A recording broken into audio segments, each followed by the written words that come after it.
Okay, so to start off today, we are going to make a foldable. You are going to need one piece of white paper, one piece of pink paper, a pair of scissors, and you'll want to come use Miss Crane's stapler at some point.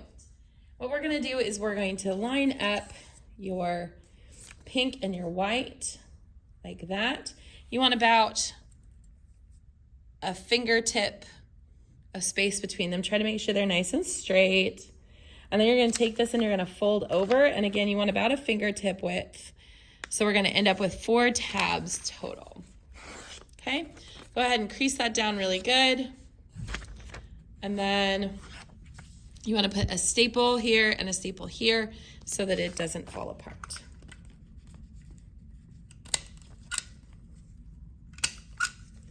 All right, now this next part's a little tricky. So we're gonna take and fold each flap up and give it a good crease just so that it is neat.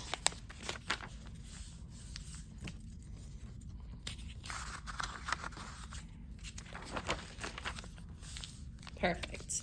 Okay, now this piece of white, okay, the very last piece of white in your foldable. So you've got this one, go ahead and lift those up. We are gonna make some cuts in here. We need to divide this into 8 sections. So what I want you to do is take your scissors and you're gonna start by cutting right down the middle. Make sure you only do the white, don't do the pink underneath it. All right, so cut straight down the middle, just until you get to your crease. Okay, now you're gonna take your 2 halves that you just made and you're gonna cut each of those in half. So now you should have 4 fairly even flaps. If they're not perfect, it's totally okay.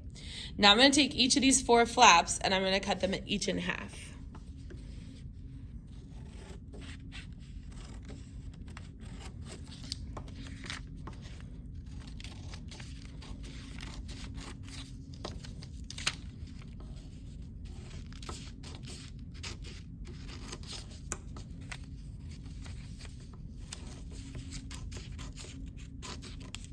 Perfect. So now our foldable is ready for us to start filling in our information. All right, so the top of our foldable, I want you to label that first pink flap, Intro to Periodic Table Trends. Intro to Periodic Table Trends. Now feel free to pause. I'm gonna keep going because it's weird to just sit here and wait in a video, but feel free to pause it to do all your writing to catch up, okay? So go ahead and lift that flap up and we're gonna draw this little picture right here. So I've got here, let me zoom that in so you can see a little bit better. I've got my positive and I got my nothings, okay? This right here is my nucleus, okay? Inside the nucleus, we have protons with a 1+ charge. We have neutrons with no charge. And remember, the protons plus the neutrons gives us the atomic mass. So this is just a review of our atomic structure. All right, then out here in this circle, we have what's known as our electron cloud. Remember, electron cloud, electrons have a 1- charge and no significant mass. All right, the other thing we talked about in that unit is that opposites attract and like charges repel. This idea is going to be really important as we start talking about trends tomorrow in our lab. We're going to really want to keep track of that idea that opposites attract and like charges repel. Now over here, I would actually go ahead and draw just an easy sketch of the periodic table. It doesn't have to be perfect, but make sure you have your 7 rows, okay, and number them. These are your energy levels. Remember, every row of the periodic table represents an energy level. That's going to be really important as we start talking about trends tomorrow. Okay, and then as we go across any row, remember we are adding a proton and an electron every time we go over a box. So hydrogen has 1 proton, 1 electron. Helium has 2 protons, 2 electrons. Lithium in the next row has 3 protons, 3 electrons. Beryllium 4 and 4, and it keeps going like that. All right, so this tab we are going to label Review of Atomic Structure and Electrons. Okay, so this tab is our review of atomic structure and electrons. All right, we're gonna take and label this bottom one, periodic trends vocabulary. And we're gonna lift this up and we're actually gonna turn this sideways, all right? And I'd like you to go ahead and label each of these. The first one is group, period, valence electron, periodic trend, ionization energy, ion, electron affinity, and then atomic radius. So these 8 vocabulary words are the ones that we're going to be talking about tomorrow in our lab, all right? And we need to know each of these words pretty solidly in order to get a good handle on this. So I'm gonna zoom this in so you can see my little itty bitty tiny handwriting because I got really small handwriting. So under group, you'll notice that I drew it this way because groups, also called families, they are the vertical columns of the periodic table. So they are the ones that go up and down, okay? The same group is going to have the same number of valence electrons. So over here, you'll notice I drew a quick sketch of the periodic table and I labeled group 1, group 2, group 3, 4, 5, 6, 7, 8, 9, 10, 11, 12, and then group 13, 14, 15, 16, 17, and then group 18 here. So your groups are the ones that go up and down. And then these are your group numbers here. All right, pause it if you need to, okay? Take as much time as you need to do that flap. I'm gonna go ahead and close it. When you're ready to move to the next one, I would close the one above it so you don't end up having your information run together underneath the flaps. So I'm gonna close groups and let's talk about periods. The periods are what we call the horizontal row in the periodic table. They are numbers 1 through 7 and they go across. So they are what runs left to right. Remember that each period of the periodic table represents an energy level. Elements in the same period share the same number of principal energy levels. So again over here, I did a quick sketch of the periodic table and this time I labeled this side 1 through 7 and then my periods are what run across and these are energy levels. Feel free to pause here and copy down all of that information onto your foldable. Our next word is valence electrons. We reviewed this on Friday, but these are going to be so important as we're moving forward. We really need to know a lot about our valence electrons. We got to know them. So remember, the valence electrons are the electrons in the highest energy level. They are the farthest from the nucleus. They are the ones that are involved in chemical bonding. The number of valence electrons is determined by the group that it's in. So group 1 has 1 valence electron, group 2 has 2. This middle section is usually 2. We're going to talk a little bit more about why it's not always 2 when we get into nomenclature, but for now we're going to call it usually 2. Group 13 has 3, group 14 has 4, 15 has 5, 16 has 6, 17 has 7, and 18 has 8. The exception there, of course, being helium, because helium's only got 2 electrons to begin with. Feel free to pause here if you need a moment to copy this down. All right, so getting into the meat of this, that stuff is stuff we've kind of already talked a little bit about. Let's move into some new stuff. What on earth is a periodic trend? Well, we know the word periodic means something that happens, a pattern that happens at a regular interval. A trend is something that happens consistently. So, like right now, it is currently trending that 90s styles are back in.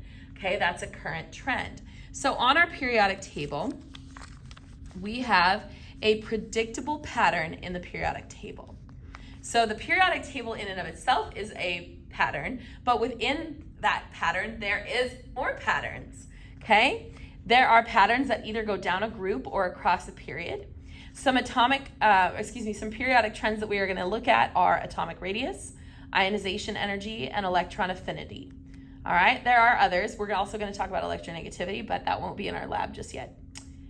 And just to be clear, this is a trend, not a rule. There are exceptions to the trends, all right? So we're going to say things like, well, this increases as we go down a group, and that's going to be generally true, but just be clear that it's a trend, not a rule. There will be exceptions. Pause here if you need to.